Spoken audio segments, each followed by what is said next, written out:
Ladies and gentlemen, welcome to the Stop Gambling and Start Investing show.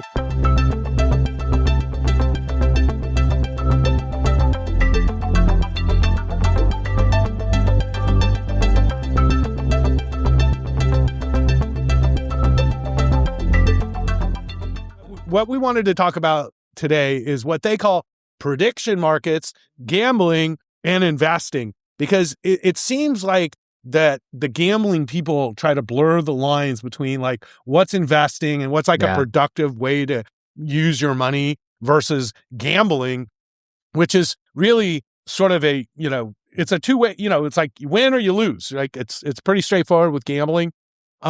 We've seen young people gamble more in the last year than maybe ever in American history because of the rise of what they call prediction markets.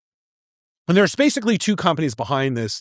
There's Kalshi and then there's Polymarket, right? Yep. And both of these companies basically got Donald Trump's kid to be on the board. And then they went to the CTFC, which is the Commodities Exchange. Now, who knows what a commodity is? Let's start with, what is a commodity? All right, Chase, go ahead. I've been learning about commodities, CTMC. So we're short one. There's these things, futures and forwards, by the way, I've been learning about. Okay. So commodity. So a commodity could be like a thing that you can actually use. Like it could What's be a commodity? It could tangible. be It's a tangible tangible thing that you can use. It could be gold. It could be silver. It could be pork. Orange juice too. Yeah. Orange juice is one of them. See, I'm from the Trading Places generation with Eddie Murphy. It was one of the greatest movies of all time. I love Trading Places. He's like, what is a commodity? We are commodities brokers, William. Yeah. Okay, it's pork bellies. It's orange juice. Remember you had it out in front? It's gold. Though, of course, gold doesn't grow on trees like oranges. They're physical things that are traded. The commodities market was created for a very specific reason. Yep. Because in America, in the old days, you had trains and you would buy something and it would have to be shipped on the train from A to B. And during that period of time, the prices could change. Yep. So you would buy what's called a futures contract. And a futures contract was just saying that if I was buying a cow in Chicago to be delivered in New York 3 days later, that the price wouldn't change. So I would lock in that future price for 3 days. It's also a great way to diversify a portfolio too. What? Commodities? No, they're not. I think it's more like a hedge for companies. Let's say like Starbucks could buy their coffee beans years in advance and lock in that price. That's right. Rather Correct. than That's right. Thought about That's exactly what they do. Or even like airlines lock in the price of their gasoline a year in advance or 2 years. So when gas prices are low, airlines can lock in those prices in the futures through what we call commodities contracts. So these futures contracts have a very useful part of trade and have been around since the markets really began. So it's really been a core part of investment and trading. So speculators started speculating in the commodities markets pretty early on in the history of investing. the original gamble. Yeah, it pretty much I don't know if it was the original gamble. The original gamble was like the first person ever probably gambled. Well, yeah, I mean, it's probably like Moses rolling rocks that came up brown. I'm pretty sure they all gambled. People have fishing. gambled all the time. People have been gambling probably since they could talk, I think. Let me ask Chad. I don't know what you're actually asking. So the reason why we're bringing up commodities is because for some reason, the Commodities and Futures Exchange has taken jurisdiction, federal jurisdiction over the gambling markets, and somehow have decided that if you bet on anything, it is somehow a commodity or a futures contract that they should be regulating. Now, I've been involved with the gambling industry since I was about in my early 20s, and I started investing in Vegas through a company called Mirage Resorts. I learned originally from Steve Wynn, the king of gambling. And one of the first lessons I learned about gambling is you always want to be the house, right? Yep. So if you're not the house, you're going to lose over time. Gambling is rigged against you. Okay. It's a very simple formula. If you go to Vegas and you play the best game that you can play, you have a 48% chance of winning. Baccarat? Okay? It's Baccarat and or it's blackjack. Right? Kind of the same idea, yeah. But it's basically you're flipping coins, but they have or roulette where you have the 0 and the double 0. That's why roulette, for example, the odds are less than 50%. So every game that you play in Vegas, your odds of winning are less than 50%. So it's a pretty easy statistical model if you're building a casino to make money. And the model is the longer they play, the more we make. Yep. Okay. Now, the way statistics work is in short periods of time, you can get pretty big swings of what we call luck. Yes. Okay. Now, the hot hand Al doesn't believe in luck. It's not. No, this is specifically called the hot hand fallacy. That's right, and it's a real fallacy. Yeah. Because you actually think you're doing something. Yeah. When you're winning in Vegas. When in reality, I could flip a coin 5 times in a row and get heads every time. Doesn't make me lucky in any capacity. Nor does it change the probability of getting tails. Because if I flip it 1,000 times, most likely I will come very close to 500 heads and 500 tails with the law of large numbers. That's right. And so the more you flip the coin, the more likely it's a 50-50 outcome. Yeah. But if you only flip it 10 times, it's possible to get heads all 10 times. Correct. Now imagine if you did that. Would you change the odds of your winning because you had a fluky situation? No. I mean, 10 heads in a row. That's what people they do. want you to and believe. that's why they do the thing in the roulette table where they put all the numbers up. That's They're like, oh, well, black hasn't hit for a while. So if you really want to see people who really don't know how to make money, it's the people who look at that and actually think there's a pattern they're trying to ascertain. Like, oh my God, it's hit black so many times, I should keep betting black. Okay. Now, or the opposite, or it hasn't hit red. I mean, you can come up with 100 reasons to bet one thing or another. It doesn't change the odds are against you. And in slot machines, it's actually really funny because it's 92%. So if you put in $100, you get back $92. Yeah. And it's just literally a computer game that gives you back less money than you put in. Every time. Like, well, Well, this is also classic, just psychology, right? This is called variable rate reinforcement. So the best way to get somebody to keep doing something is to give them some kind of payout at random intervals. Yes. And that will continue to get, because you go, well, my next hit, I could totally get the jackpot on my next one. Just in case you wonder why we keep IL around, it's the actual name of this thing, because this is a really important psychological thing. Because if you never win, you don't come back. Okay? If you never win, you don't come back. So you have to win. And if you know the pattern, you'll only gamble a certain amount. Slot machines are actually programmed into a pattern specifically, kind of like Facebook is an algorithm or Instagram to like get you these dopamine hits. Yeah. It's the same thing with gambling. If you play slot machines and you don't win anything, but you notice that you kind of win here and there, and it's just enough money to keep. So you're like, playing. I put in 100 and I've been playing for 20 minutes and I have $80, but I've won a bunch of times, but I still have $80. And it's just like slowly taking. And then money, we have lights. We have lights and sounds to distract you and to make it have in a Wheel of Fortune wheel or something to get you. You gotta have bouncing lights, or else people don't, buy into it. So then we go into like prediction markets, or what we would like to now call sports betting, where it's really just, is A right or B right? Yeah. Okay. So with sports betting, how do casinos make money? They got that minus 110. That's right. So what is that? Explain that. Basically, when you bet $100, you're going to win $90. Right. If you lose your $100, if you bet $100 and you lose, you're going to lose $100. So but how come when you bet $100, you only get $90 back? Because that's the VIG. That's how they make their money, right? The VIG. I love that. Okay. It sounds like we're getting into casino. Sports books work, right? Isn't this really scary? We're talking about slot machines, the VIG. We're talking about all this stuff. Correct. And you can basically make these You can do this on Robinhood. Correct. That's scary. That's what we're going to get into. Yeah. This is why we're doing this show, is because there's so many young people out there who actually think that they have a chance in these prediction markets, and they don't understand that these are rigged markets and they're rigged against you. Correct. Okay? Why? Because there's a VIG. There's a VIG. Always a VIG. And somehow they've managed to circumvent the system to say that it's not gambling, it's predictive. Well, here's what they're saying. So what they're saying is that there's this future event. So it's a futures contract based off the outcome of that event. Yeah. Okay. And so essentially it's a contract between you and Polymarket, I guess. Yeah. Saying that if the weather is cold again on Wednesday, then I get $100.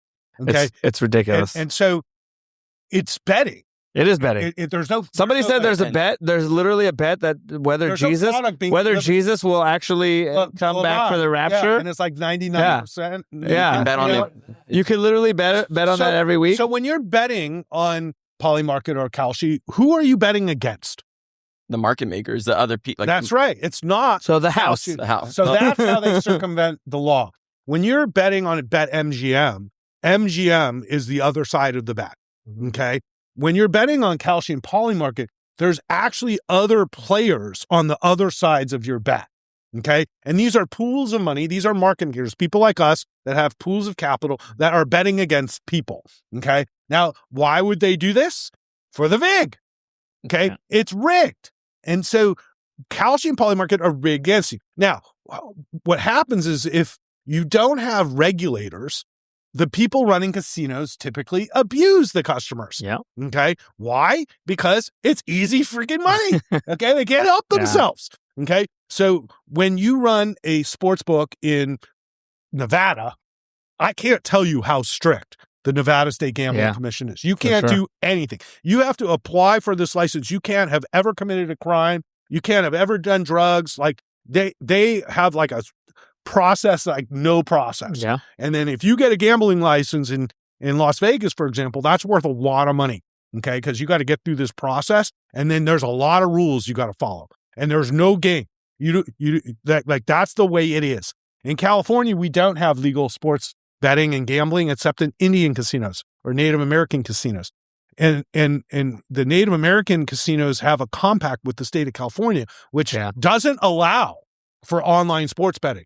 And so in the state of California, we had an election. There was an election multiple times. A ballot measure. And it doesn't pass. So the people of California have voted that they don't want gambling. Also, gambling in the state of Nevada, for example, is also for 21 and older. Yes. And calcium polymarket are 18. Yeah. So it actually subverts state law that is meant to protect people. So why is gambling such a highly regulated industry? For good reason. People lose their asses. Why? It's addictive. It's addictive. It's addictive as okay. It can be addictive, but legit, people will lose their money because, like we said, even you could lose. There's two ways things can go in gambling over time. You can lose your money quickly or you can lose your money slowly. And that's really the two outcomes. Because eventually, like you said, you have the VIG, so you'll either lose it slowly that way or you'll make a couple of big bets and you'll lose it quickly. Right. And probably the worst person to watch is like a guy like Dave Portnoy, who's paid by the gambling companies. Yeah. But he puts his bets out there and he makes these big, wild bets. And it really entices a lot of young people to want to bet and bet big, to be like Dave. But what they don't understand is Dave's paid by the gambling companies. And Dave's one of many of these influencers that are posting their parlays and this and that. You know, DraftKings, I think, or FanDuel, you have the ability to track a bet. Like you can bet money on their bet. It's ridiculous. Yeah, it's crazy. Can bet on his bet? Yeah, so it's like Dave bet on this, so you can put $10 and join Dave's they just do it right away. So it's just an easier way to get to that same bet. Correct. But it's like everybody kind of knows that he's paid by these people, but they don't disclose it very clearly. I mean, today, every influencer, whenever there's a big game, posts their code, their DraftKings code, whatever 100%. Every influencer has it now. Well, and what they've tried to do, because they've subverted these state laws, is basically get everybody to gamble. Yeah. And so what's happened is calcium polymarket, now 95% of their bets or more are just on sports. Yeah. So it's not even... So it's not sports gambling. Right. It's sports futures even contracts. If you were going to make the argument that these were futures contracts on an event like the election. It's just... Okay? Like, the House is going to be controlled by the Republicans or not. You know? Yeah. Like, that amount of betting was like peanuts compared to sports betting. So now they moved into sports betting, and it's like... their business has exploded. Yeah. But just this week, the state of Nevada has finally filed the type of lawsuits. They filed an injunction. The injunction was affirmed by the Ninth Circuit Court. So they are not allowed to do business in Nevada. And now they are talking about trying to run to the Supreme Court to get a stay on that, because God forbid they don't make their gambling money during March Madness. You know what I mean? And so, it's the biggest betting event in the country. They're trying to be set up for March Madness. So they're trying to say, stay till, April so we can keep taking bets from kids in markets where it's illegal. Now, the governor of Utah was furious because Utah's, Mormon state and they have very strict laws around beer and alcohol and gambling. And it's like, what do you mean our state laws don't matter? Now, in the Constitution, there's the 10th Amendment to the Constitution. Basically says that the federal courts, the federal authorities don't have any rights in states that are not explicitly granted by the Constitution. So you can't just broadly just decide that all state gambling laws are void because you're a commodities exchange because the Trump family's involved. It just doesn't matter because this is a judiciary issue. Yeah. Okay? So they're going to lose in the Supreme Court. Running the Supreme Court doesn't help them because this is a states' rights country, and the Supreme Court affirmed Roe. I mean, they shut down Roe. And Roe versus Wade basically said that the federal government had this oversight over abortion. And when they shot this thing down, it basically was to affirm states' rights. Yep. So this court is not a court of federal. No, they're a states' right. They're a Republican-held court, which is a states' right court. 100%. So can you gamble on the outcome of the Supreme Court ruling? Probably. I bet you can. I bet you can. And I expect that we will see in the next probably 60 days, every state sue Kalshi and Poly Market. Yeah. Especially states like California that work very hard to keep online gambling out. To think I can just download Robinhood and start doing this is crazy. Yeah, so I think we should let's talk about that because the gambling stuff, right? We've seen a progression of gambling overall, right? With DraftKings and FanDuel and all that stuff when they came to be, right? You can't watch a sporting event now without having 17 advertisements and ads and clicking on betting. DraftKings, even at the time, if you remember, DraftKings also circumvented those state laws by saying that this was a game of skill. I think this was is what they said. 6 years ago. It was more. It was more. It was like 10 years ago. Yeah, but that was when FanDuel and DraftKings first came out. Right. They advertised like crazy on ESPN. But it was a game of skill. It's a game of skill. Not a bet. Fantasy is a game of skill. Right. And the way their apps are set up is that 80% of the people lose and 20% of the people win.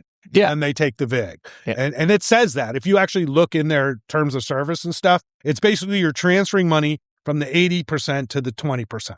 Yeah. So to some degree, it's different than gambling in that gambling, everybody loses. But then that's where the lines keep getting blurred from the gambling or from, that to. So that's kind of what I'm, exactly. That's kind of what I'm saying. So we had this evolution or devolution, whichever one you want to call it. Yeah. From evolution. Yeah.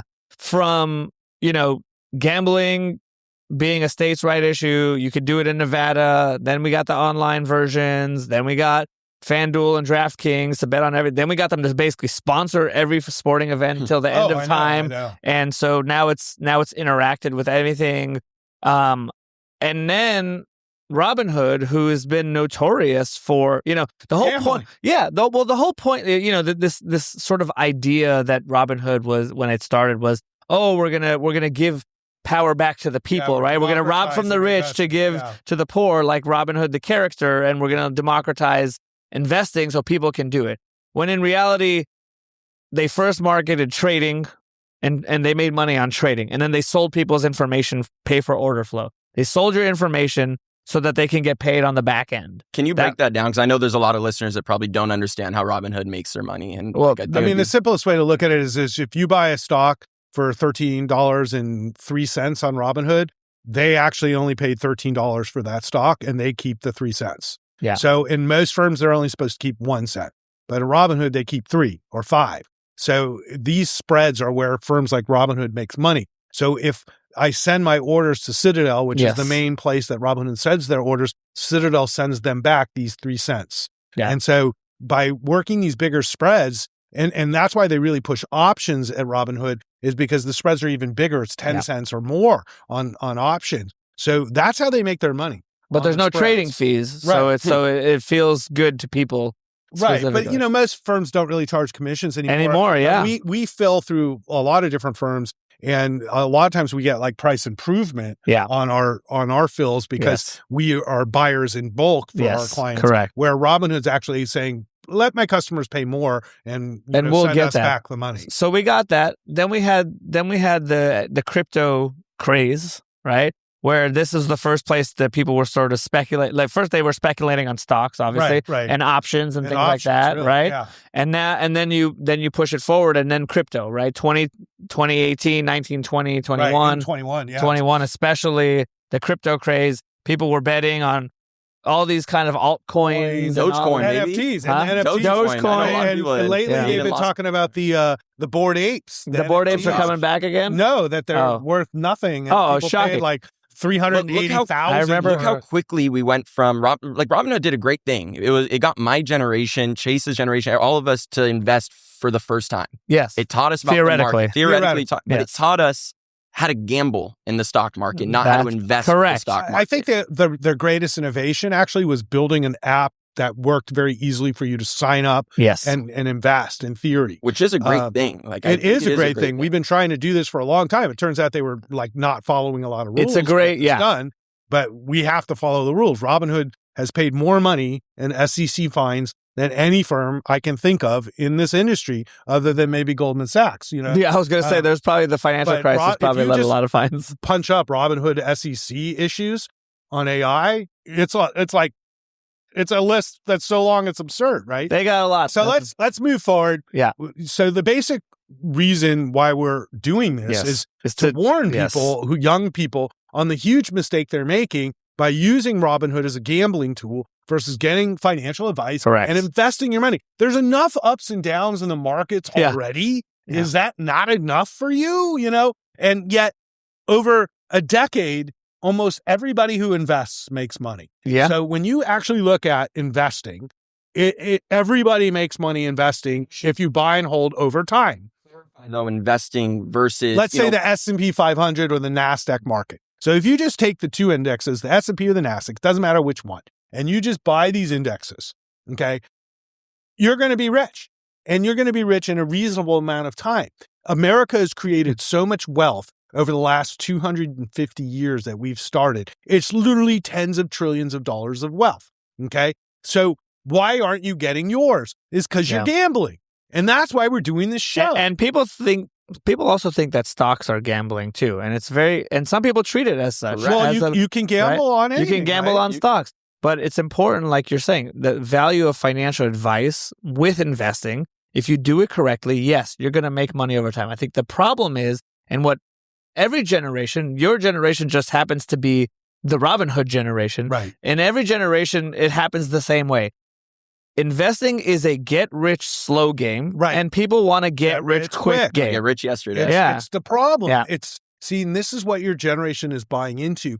And it's not that you're unique to buying into it. You're just being targeted. And it's coming at you faster and harder than they have in previous generations. It's like being like reinforced through all these sites and all these social media sites. And so what's happened with your generation is I think there's a lot of frustration on this perception of how hard it is to get ahead. Correct. It's a belief of financial nihilism where it's the system's broken. Right. You know, like our income staying stagnant, inflation's going up, we can't buy a house, rates are high. Screw it. I'm just going to go gamble. But that's actually all untrue. Yeah, it is untrue. So if you were born and you came out into the world and you were graduating college in 1985, okay, inflation was 4 times it, interest rates were 4 times this, the economy was shit, you couldn't get a job. It was horrible. Someone showed me an 18% mortge from the 1980s. I mean, and people are going like, oh, I should pay down my house. It's 5.5%. Yeah, I know. And see, like what it is that your generation actually has the best opportunity of any generation that's ever walked this earth to not only build a better life for yourself, there's less barriers to entry than ever, okay? And not to mention AI and the internet will create trillion-dollar companies that we don't even know about. Stuff is crazy. Yeah, 100%. And like being an entrepreneur in this generation has so much upside, okay? And there's so few barriers to entry to being an entrepreneur. On top of the fact that even if you just are really good at a trade, you can make a very good income now, okay? So there's plenty of demand for great trades. So there's never actually been a better time to make money and get ahead than this generation. Yeah. And this generation has more money than any other generation. Remember, these are people complaining from a decent-looking little apartment with their laptops open, you know? Like, our generation, their generation is set to inherit, the largest sum of money from the baby boomers. But you're right, Jimmy. There is this overwhelming feeling across the economy. And it's young people, people who are even in their late 30s, like people who are in my generation, thinking I can't get ahead. And the truth, it is hard. And it's always been hard. But it's always been hard. And it will take sacrifices. But it will take sacrifices. But if you do this correctly, this is exactly what we do. This is why we don't work with just the clients who have $50 million, right? We work with clients who have $50,000. That's right. Or $10,000. Because if you do this correctly and you do it while you're young and you save and invest, and I want to be clear on that, save and invest does not mean take your money from your paycheck and go to Robinhood and bet on the outcome of some. They know they're gambling. So when you're gambling, you have to look at what's the cost of that loss throughout your life. So I ran numbers on this. I think you're like, all right, Jimmy, we wanted to do this. So like one of the things you need to consider before you bet a few $100 on this game is if I just put that into the S&P or the NASDAQ, like what would that be in 30 or 40 years? So let's say if a kid takes $200 a month, same amount of money, like an 18-year-old does this, $200 on a game every month or different things. They're losing on average $200 a month. If they do this from now until they're 30 for 12 years, and instead of gambling it, put it into the market, into the S&P 500, earn the average return of about 10%, they're going to come back in 12 years with 55 grand. Now, let's say they're 40 years old. That's younger than Tom Brady. They're going to come back and they're going to have 191,000. So what you're saying is, so they normally bet, let's say $200 a month. Mm-hmm. They put it in the stock market, and now they're 30 years old. So they've done this for 12 years. Correct. They would have $55,000. Correct. And by the time they're 40, 10 years later, not putting any more money in. No, continue to do 200 a month. Consistently do 200 a month. Yeah.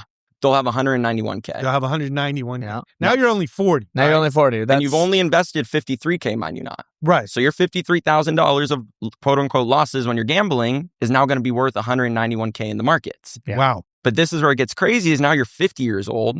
That money will compound to $557,000. Yeah. Now you're all going to say like, oh, 50 years old. I just turned 55. Yeah. So, and I'm turning 44 in 2 so months. I can tell you, because I was your age once, whatever age you were, that at that time, the idea of being 55 was like, I would be dead. I got to go back to what we were saying. Yeah, go ahead. 42 years. So you're 60 years old. You have access to your IRA at this point. Your $101,000 of gambling losses would actually be worth $1.55 million. Yeah, that's crazy. Now, you're a millionaire now, just by saving $200 a month. So if you said 25 years old. No, 18. He started at 18. Where Kalshi lets you start gambling. So you're 18. You're betting $20 here, $20 there, $200 a month. Next thing you know, over the course till you're 60, you've bet about $100,000. You would have lost 100K. Okay. Exactly. You just lost that money. You now you're 60, you have no money, right?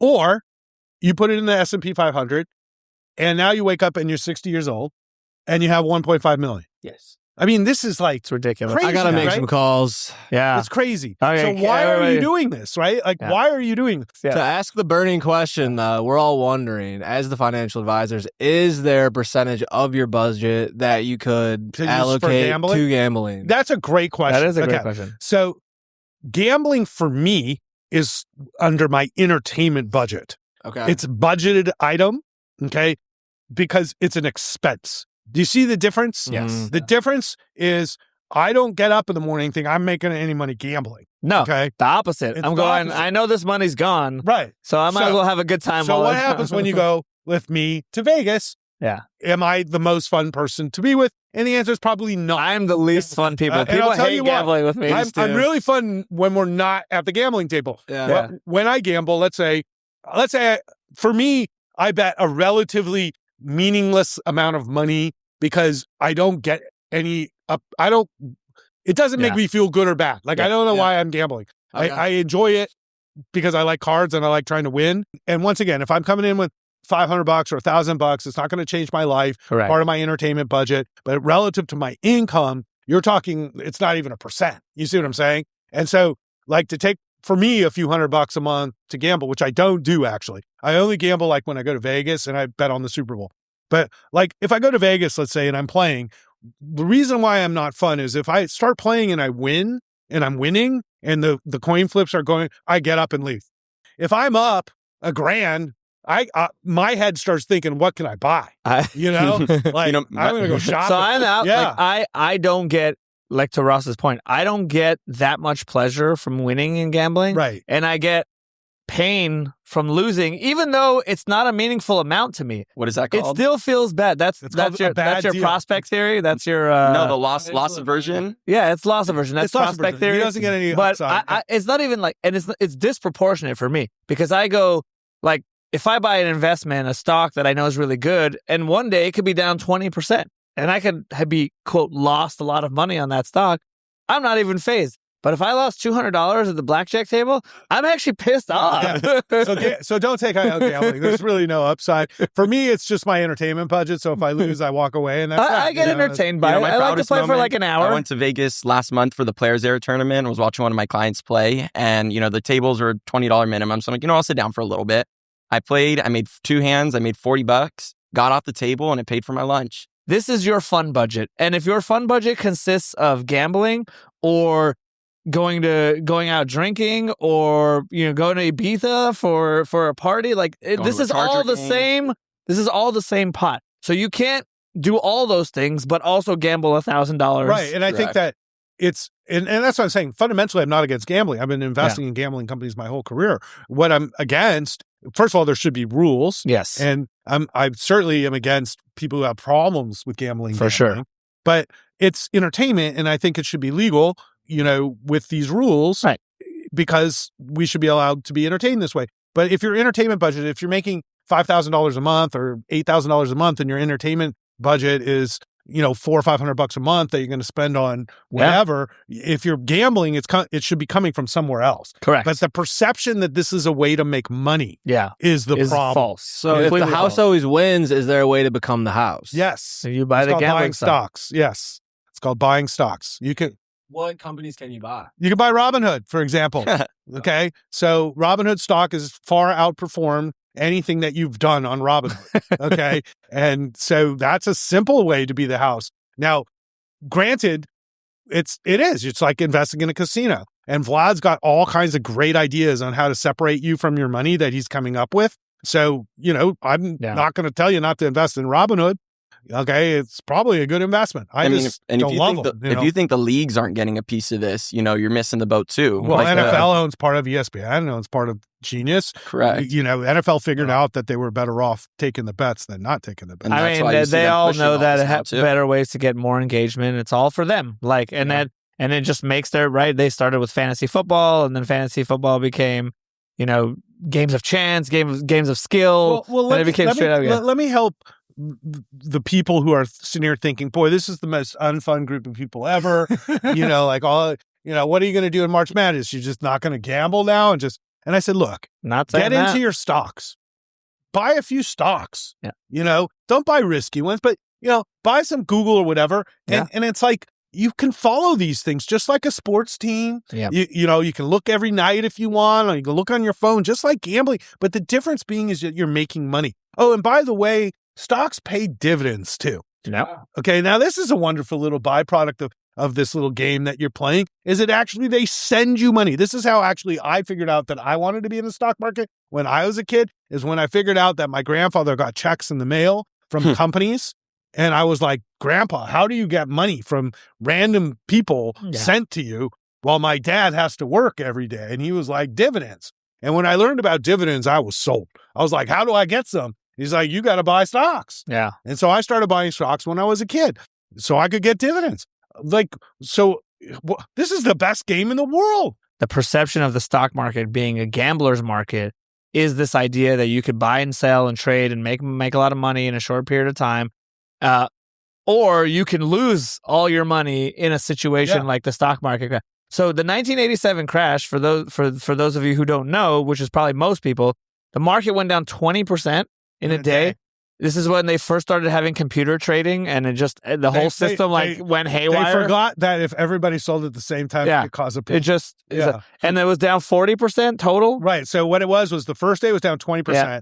And I think there was one day that everybody was like, what just happened? Yeah. And then the next day it went down another 20%. And people were jumping out of the building. And they implemented circuit breakers. Oh, yeah. The craziest part of all of this is that the market ended up that year. Well, wow. No, it's crazier. It's crazier. The market started 87 and doubled. Yeah. Okay. So the market had gone up a ton before the crash happened. Yep. But when the crash happened, everybody was levered. And so, they're all options, margin. They all got white. That's the gambling part of the stock market. And so when the market went down 40%, it kind of got back to even, and then it ended the year up 3 or 4%. Wild. Yeah. Wild. It's crazy, right? And people That is jumped wild. off their buildings and died because they had speculated so much. So they And that's the wiped point. out. Don't speculate. Don't do risky bets that you can. Like if you're going to do a risky trade investment, don't do something that you can't lose. Don't get on margin, because that's how you when there is inevitably going to be a time where the stock market is going to go down. We're gonna have 20%, 30%, even bigger than a correction. It will happen at some point. Yeah. And if you are leveraged during those times, that is how you lose everything. On the other hand, if you have cash during those times, Correct. That's how you get. That's how you make out like fabulously a bandit. Warren Buffett. That's how Yeah. you make out like a bandit. That's And- Warren Buffett, right? and by the way, is options gambling? No, options are just rigged against you. could So Yeah.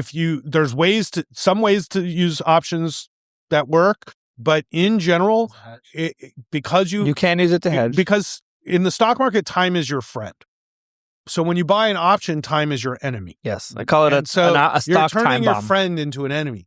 So options are a cheaper way to have pseudo ownership of a position, but it ends. And the problem with the stock market is you're just not sure the day that the market will recognize the value of your company. Yeah, and it's correct. usually the day after expiration. I'm just telling No, you the way it there is legitimate I'm just data telling you the around way the it is. fact Yeah. that they have, what do they call it? There's a word for the when they have like the triple options expiration like on a Friday. Triple witching. Yeah. That's what it is. There is data around that a lot of stock movement, like unnecessary stock movements, will happen right around those days because of all these options expirations. Yeah. So it is inevitably like a stock time bomb. So if you're right, then you can make a lot of money. But if you're wrong, you can also lose all that money. But you can also use options in different ways to hedge your position. So there's not like a blanket way to say that options lose you or are gambling money, because there's different ways to use them. But most of the people who are using it on Robinhood are using it to try to amplify their gains to the upside. And it's like this idea that, I'm going to make 5x or 10x by using an option on the same investment. But what you're giving up is that there's a time limit, Yeah. But I think the point is, and it's really simple to become a millionaire. It's really simple. Yeah. It's Right, not Jimmy? exciting. Show us those numbers. You know? $200 by the way, a month. I ran the 15%. Uh-oh. Yes. If you do $200 a month for 42 years, so from 18 to 60, at 15%, you're 10 going to million. retire with Oh, so 8.363 million. Yeah. Crazy number. Crazy. So now, 50% a lot. And though. then you said 18%. so it's 42 years. No, we're not doing No, 18%. let's just do that. Don't But, do that. The cost of living is going to go up. So your cost of living is going to be twice Correct. as much. Correct. So that I can vouch for as well. From the time I was 25 to where I am For today sure. at 55, the cost of living is definitely doubled. And so so that 8 million is really like 4 million. But is that okay with you? Yeah, if somebody like, handed you Better $4 than million, how So, many like, Americans? How, you what did literally you just say? 90%. Drew out a plan. 99%. You Wait, drew out a 90 yeah, literally. Yeah, but you drew out a plan that for $200 a month, that you could have at worst, let's say $1 million, and at best, the equivalent of $4 million. It's like, And I know that people Why that would are, you not that are do quote this? unquote broke and struggling and out of college, but they're Yeah. spending $200 to $400 that's on a what weekend. I'm saying. Yeah. This is what I'm Like, saying. That's And I figured this out as a kid. That's why I'm wealthy. It's not I like to say that I bought this one stock and I made $10 million on it and I'm so smart. But the truth is, all I've done is the same exact thing that everybody who's wealthy has done, which is save and invest your money in good companies. Now, they've done a little bit better than the average, but in general, I'm not outsmarting anybody. I don't fucking Google. But I think But why don't we wrap it up? Yeah. I think the purpose of our show is really to try to, convince you to stop gambling and to start investing and to think about the future that you can build for yourself. Investing in with smart technology. financial advice. Yeah. It's not that hard to be wealthy if you're patient. And I think I'm still impatient. I'm here. I want to be here. I'm here. I want to be here. That's human nature. Part of life. That's human nature. And it's fine. Humans as a And I have to say to myself, why are you pushing yourself so hard? You're set, da da da da. And it's well, that's the way I think. It's I'm never happy. I'm always pushing forward. And I think complacency breeds failure. But on the same respect, if you're a young person today and let's say you have no education and you have no idea what to do, I would say the best thing you could do is go to trade school, learn how to do something and start, investing and learning about AI. And call us, honestly. So part of our whole the whole point of when we started GK is we wanted to be the firm that helped everybody. We wanted to be the original actual Robinhood that actually democratized financial planning. And we do work with people at all. We have our wealth building program. We have, wealth management and all that stuff. But the data are very clear. Even when forget poly markets and all that stuff, even regular investing, the people who work with a financial advisor, on average, and this study was done by Vanguard. It's a multi-decade study. Yeah, the king of do-it-yourself. Vanguard was the champion, the originator of do-it-yourself investing. They said that if you work with an advisor, on average, you're going to make 9% a year in your investment. If you do the same thing on your own, you're going to earn around 4%. And the main reasons for those things are all behavioral financial reasons. Or you do things at the wrong time, you buy high, sell low, you may let emotions take control when things are going wrong or things are going too well, and you double and triple down because you think somehow that's the right thing, and then you get over leveraged. Or you just have a lack of access to information, so you read an article and you make a decision on that. So working with an advisor, not gambling your money, saving and investing and creating a plan for the long run is the best way to get ahead. It always has been and it always will be. Yeah, and it's so great to see. I've been in the industry almost 4 years now, starting with people, right out of college. And now fast forward 4 years, one of my clients just recently bought a home, and the other one is on track to retire with over $10 million. And they probably didn't think it was possible when they met you. They did not think it was possible. Yeah. They started with, $10,000. I mean, some of them have over 100,000. Like it's been awesome to actually see that, you build a plan, you follow it, you stick with it. Yeah. You have a little bit of discipline with your spending. You're going to be ahead. And I think right now what we're trying to do with this is really show people that there is gambling, there is investing. The world is trying to blur the lines, but we really want to help show the difference. It's not blurry. It's not blurry. It's very clear. You called it what it was. It's entertainment. And then there's investing. Yeah. So hopefully, the government will do what they need to do to protect people from the exploitation that's happening right now. But just the same, it's you make your own decisions, and blaming others for your situation doesn't solve any of your problems. Yeah. And come, as I was saying, come reach out to us, GerberKawasaki.com.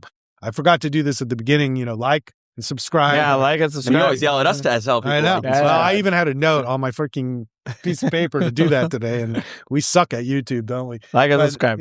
I tried to bring it back. No, listen, like and subscribe. And subscribe.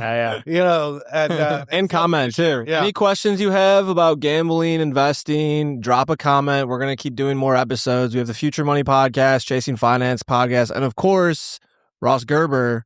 All over social media. Chop liver over here. Come on. Athlete Advisor Podcast too. Jimmy Bishrat. Jimmy Bishrat. Sports entertainment. I mean, Jimmy is like the guy that deals with a lot of athletes. Jimmy and breaks things like real that. news. And so he obviously in this particular podcast especially brings a lot of insight that a lot of us.